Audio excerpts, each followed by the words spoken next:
現今發達嘅城市大多人口密調，引致各種環境污染。我仲想要數學知識同埋資訊素養，探究在大灣區嘅香港同埋深圳，邊一個空氣較清新，作出結論同埋建議，為環保出一分力。之後就由我哋嘅組員介紹一下自己啦。Hello， 大家好，我係第二組組長李婉婷，而我主要嘅任務就係同組員商量同埋分配工作，而我仲有一個就係整理一周嘅 AQI， 將數據製作成版型圖，並讓組員分析結果。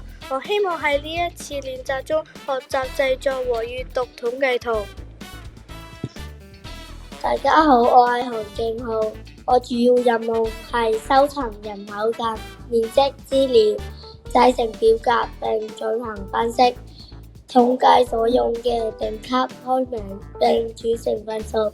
我希望喺呢次專題練習中學習同組員融洽相處，互相鼓勵。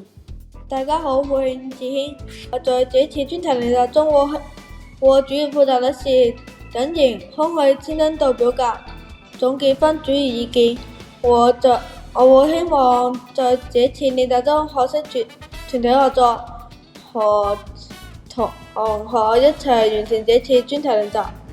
大家好，我係第二組組員老師，我嘅負責任務係網上揾適合嘅圖片同埋影相。我希望在這次嘅專題練習中學好數學同埋和組員互相鼓勵，大家加油啊！我係梁華，我係負責影相同埋圖片，大家一齊加油！探究問題：香港同埋深圳邊一個城市嘅空氣更清新呢？你認為呢？為咗提升我哋班同學嘅興趣，我哋班同學參加咗全班投票嘅活動，題目就係你認為邊一個城市嘅空氣更清新呢？呢個活動由3月17號開始，一人一票，同埋呢個係即時公佈答案㗎。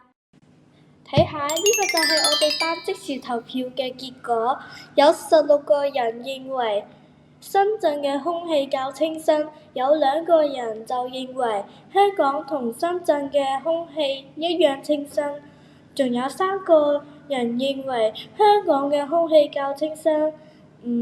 你覺得呢？咁我哋點揾出邊個空氣較清新啊？咁我哋可以由邊度知道正確嘅答案呢？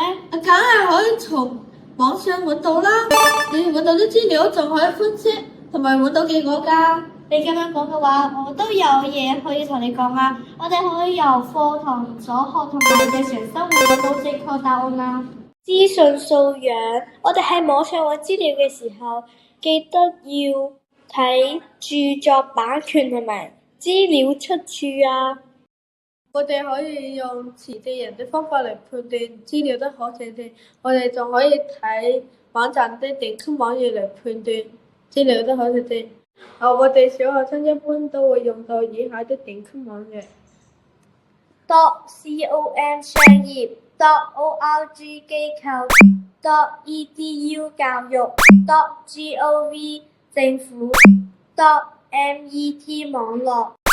如果將呢10個頂級網站用分數比重嘅話，我哋得出政府係佔咗5%，就係最揀分數1/2。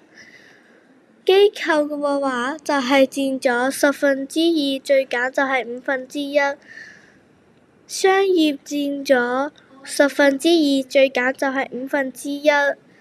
最後教育就係佔咗1%，而呢啲全部都係真分數嚟㗎。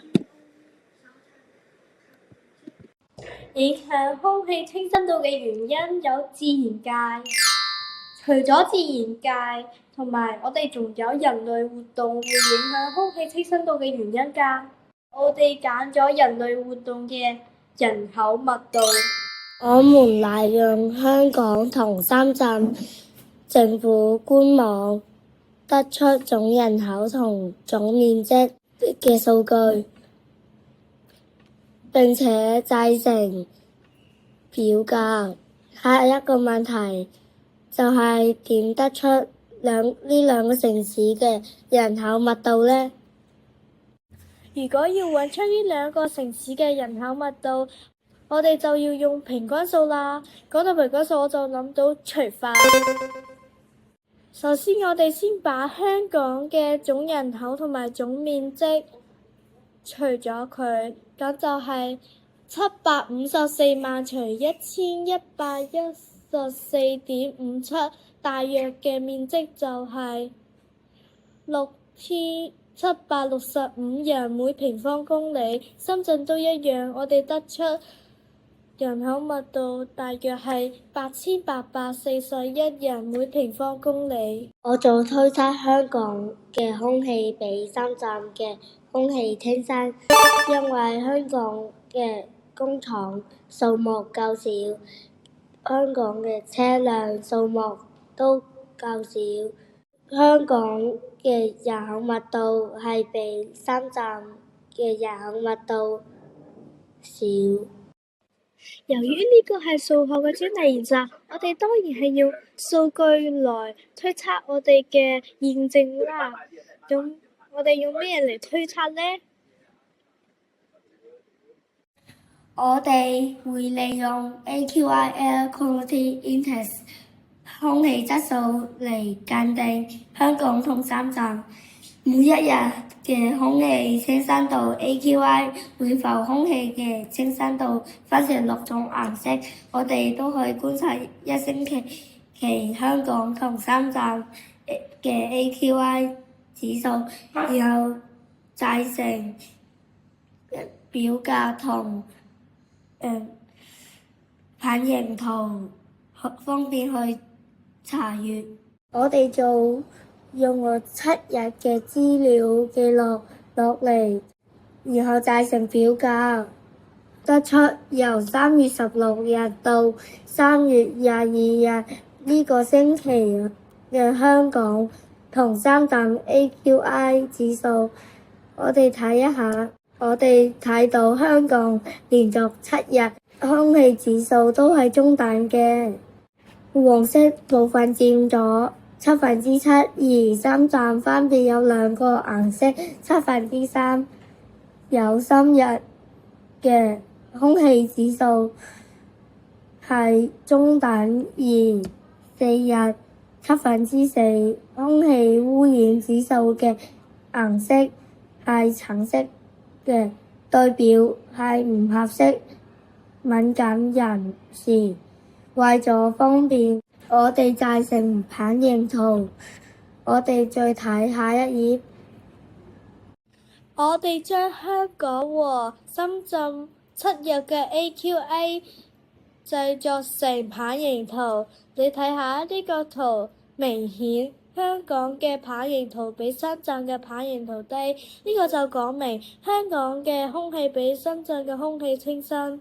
數學發現及總結，我早推測香港空氣比深圳空氣清新，因為香港人口比深圳人口密度少，而我們利用 AQI 證明推測是否正確。我哋利用咗分數嘅用法、平均數嘅計法，用圓形圖顯示比重，利用複合棒形圖比較相差。大總結，今次專題練習，我哋由3月14號至3月29號進行，而在數學方面，我們能夠運用分數、均等數、電子棒形圖。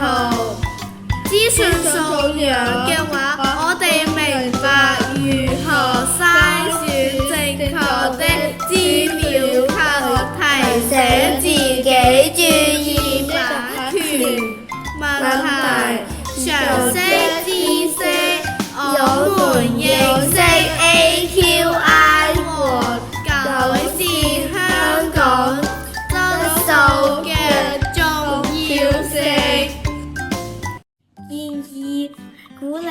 己及身邊的人每天查閱香港嘅 AQI， 並提醒身邊有呼吸疾病的人留意。